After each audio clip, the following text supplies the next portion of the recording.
let's use the empty box that Tainari Oh, it smells amazing! And the box is a nice touch, too! Let's go serve this up and start eating with Haypasia!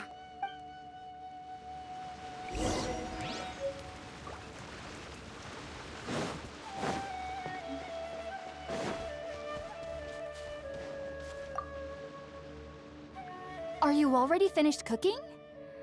Mmm, smells delectable.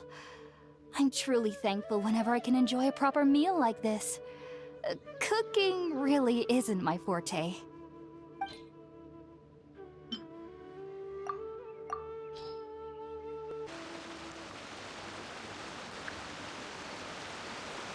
Even though everything you mentioned was in Tainari's letter, it's still hard to believe you were able to connect with Irminsul immediately after smelling Spirit-born eel for the first time. It took me nearly 3 years before I could do so. And everyone at the Academia even lauded me as a genius. You should know that some researchers spend their entire lives without ever successfully connecting with Irminsul as you have. So why does this incense allow people to connect to Irminsul? The ingredients used to make Spirit-born eel primarily consist of plants created by Greater Lord Rukkhadevata. These special ingredients are conducive to heightening our senses to the Dendro Archon's power. Since the root of the Dendro Archon's power lies within Irminsul, we can occasionally tap into her powers to peer into the depths of the earth. That's all right. I'm sure you'll come to a clearer understanding as you remain in Sumeru. Makes sense. But Paimon's got a question. Why was he sensitive to the smell of those plants for such a long time? That was primarily due to his body's unique constitution.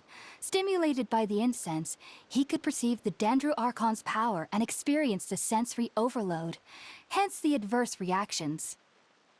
Taking in any scent similar to the ingredients of Spirit-born eel would cause adverse effects. Not to worry, though. It appears you've already fully recovered. Technically, your body should still be sensitive to the powers of the Dendro Archon, but unless you're using intentional meditation techniques, the scent of Spirit-born eel should no longer trigger such reactions. Whew. Well, that's a relief. I must admit, I am quite envious of your abilities. Even if it meant suffering from pounding headaches for the rest of my life, I'd consider it worthwhile so long as I could connect with Irminsul at will. Whoa, you're really serious about this whole thing, aren't you? I am a researcher after all. As a member of the Ritawe Darshan at the Academia, my main area of research is the stars and their connection to the fate of living beings. But there is still so much we don't know, especially regarding the mysteries that lie in the starry skies. Which is why I must turn to the all-knowing Irminsul for answers. If only my perception wasn't so limited.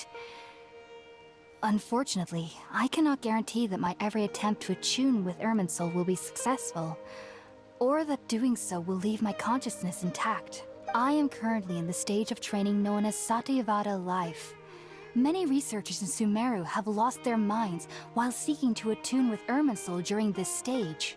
Sages have said that Irminsul contains divine knowledge, and touching such knowledge without the proper preparations and abilities will only lead to one's mind caving in on itself.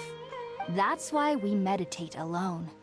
We need to ensure that our minds will be calm while minimizing the possibility of involving anyone else. Whoa, so knowledge from Irminsul can be super dangerous.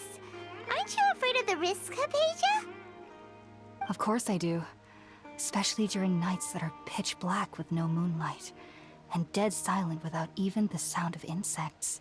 However, I've been feeling better as of late.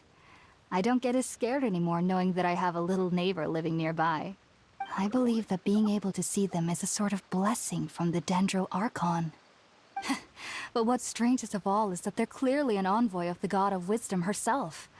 And they have the curious power to make people dream. What's so strange about that? It doesn't sound so out of place for a divine being, does it? Well, it's strange because nearly nobody in Sumeru can ever dream. Oh, is that true? Yes, well, to an extent. Only children can dream in Sumeru. Adults, however, never do. The sages say that wisdom implies rationality, But that which occurs in dreams is often neither rational nor logical.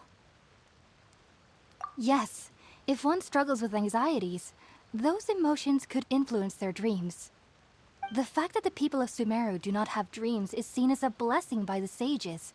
They believe that Greater Lord Rukkhadevata, the god of wisdom, is keeping us away from the foolish delusions you encounter in your sleep. I was born into a family of scholars in Sumeru City. Ever since I was a child, my parents would always tell me that I'll know I've grown up once I stop dreaming. I studied hard, enrolled as a student in the academia, and went on to become a researcher. Sure enough, I never dreamed again. But then, on the day I scared the little Aranara, I suddenly saw a dream again. It was incredible. Though I don't exactly remember what I saw, I clearly recall the feeling. I suddenly felt like I was a child again.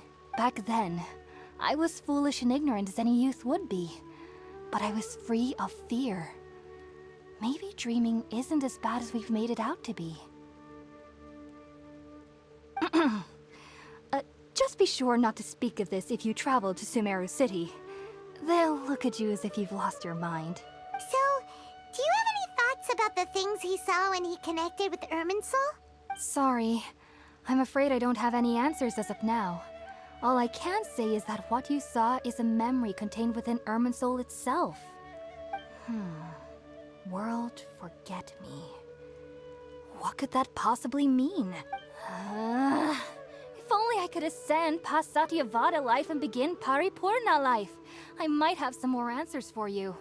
If you two are ever in the area again, please be sure to come and see me. There's no need to be thanking me. You two are my saviors.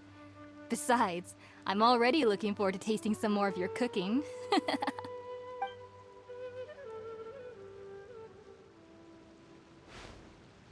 Now that we know Hypasia is alright and had the chance to ask her some questions, Paimon thinks it's about time to head back to Gandharvaville.